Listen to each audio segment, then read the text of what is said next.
Sorry for the inconvenience. ആദ്യമേ പറഞ്ഞിട്ട് തുടങ്ങാം കേട്ടോ. ചുമയാണ്, ശബ്ദം തീരെയില്ല. എങ്കിലും എനിക്ക് വോയിസ് ഓവർ തന്നെ കൊടുക്കണം എന്നൊരു ആഗ്രഹം. അതുകൊണ്ടാണ്. അപ്പോൾ ഇതുപോലൊരു ബ്ലൗസ് തയ്ച്ച് തരുമോ എന്ന് ചോദിച്ചിട്ടാണ് കസ്റ്റമർ വന്നത്. അപ്പോൾ ബാക്ക് നെക്കിൽ അതിൽ ക്ലോത്ത് ബോളാണ് വെച്ചേക്കണത്. അപ്പം ഞാൻ കരുതി സാധാരണ അത് പല ബ്ലൗസും അങ്ങനെ തയ്ച്ചിട്ടുള്ളതാണ്. അപ്പോൾ അതുകൊണ്ട് ക്ലോത്ത് ബോൾ വേണ്ട, ബീഡ്സ് വെച്ച് ചെയ്യാമെന്ന് കരുതിയിട്ടാണ്. അപ്പോൾ വെട്ടലൊക്കെ കഴിഞ്ഞ് ലൈനിങ് എല്ലാത്തിനും അറ്റാച്ച് ചെയ്ത് കഴിഞ്ഞു. അതിനുശേഷം ഞാൻ ആദ്യം ചെയ്തത് ബാക്ക് നെക്ക് കംപ്ലീറ്റ് ആക്കാമെന്ന് കരുതി. അങ്ങനെ ചെയ്യാനൊരു കാരണമുണ്ട് കേട്ടോ.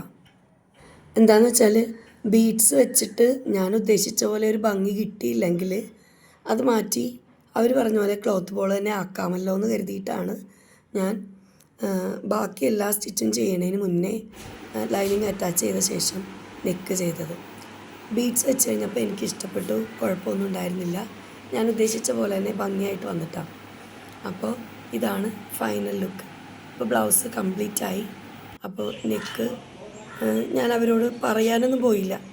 കസ്റ്റമറിന് ഇത് കൊടുത്ത് അവരിട്ട് കഴിഞ്ഞപ്പോൾ അവർ പ്രതീക്ഷിക്കാത്ത രീതിയിൽ കണ്ടപ്പോൾ അവർക്ക് വളരെയധികം സന്തോഷമായി. അപ്പോൾ ബീഡ്സൊക്കെ വെച്ചിട്ടാണല്ലോ ചെയ്തതെന്ന് വളരെ സന്തോഷത്തിലാണ് അവർ പറഞ്ഞത്. അപ്പോൾ മോഡൽ ഇതാണെങ്കിലും നമ്മുടേതായിട്ടുള്ള ഒരു കൂട്ടിച്ചേർക്കലും കൂടി ആകുമ്പോൾ അത് വളരെയധികം ഭംഗിയുള്ളതായിരിക്കും.